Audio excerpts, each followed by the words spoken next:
Darius reorganized his kingdom. He appointed 120 governors to administer all the parts of his realm. Over them were 3 vice-regents, one of whom was Daniel. The governors reported to the vice-regents, who made sure that everything was in order for the king. But Daniel, brimming with spirit and intelligence, so completely outclassed the other vice-regents and governors that the king decided to put him in charge of the whole kingdom.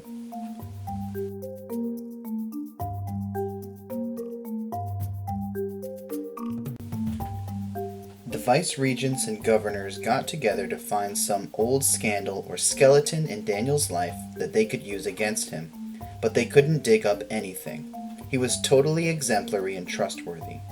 They could find no evidence of negligence or misconduct, so they finally gave up and said, "We're never going to find anything against this Daniel unless we can cook up something religious."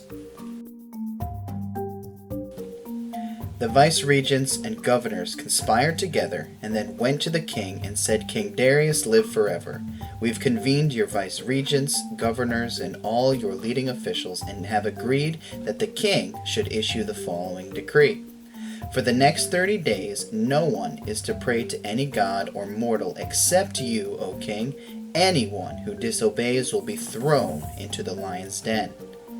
Issue this decree, O king, and make it unconditional, as if written in stone like all the laws of the Medes and the Persians." King Darius signed the decree.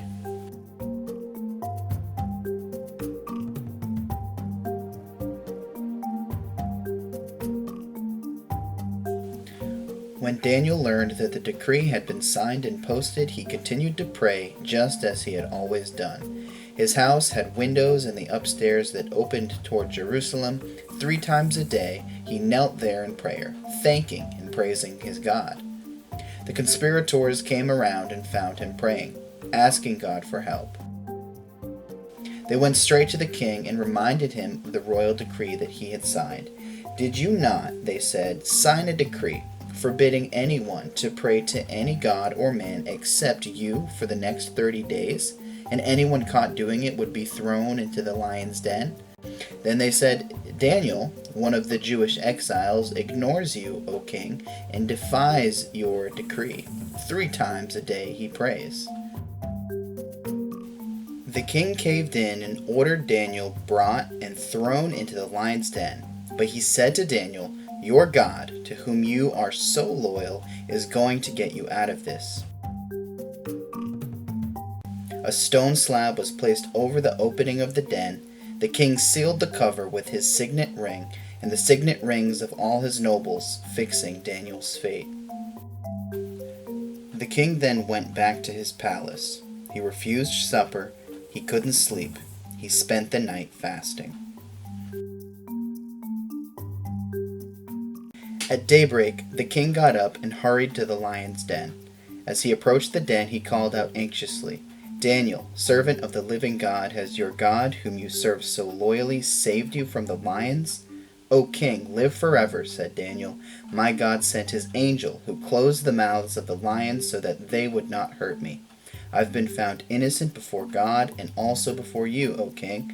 I've done nothing to harm you." When the king heard these words, he was happy. He ordered Daniel taken up out of the den. When he was hauled up, there wasn't a scratch on him. He had trusted his God. Then the king commanded that the conspirators who had informed on Daniel be thrown into the lion's den along with their wives and children. Before they hit the floor, the lions had them in their jaws, tearing them to pieces.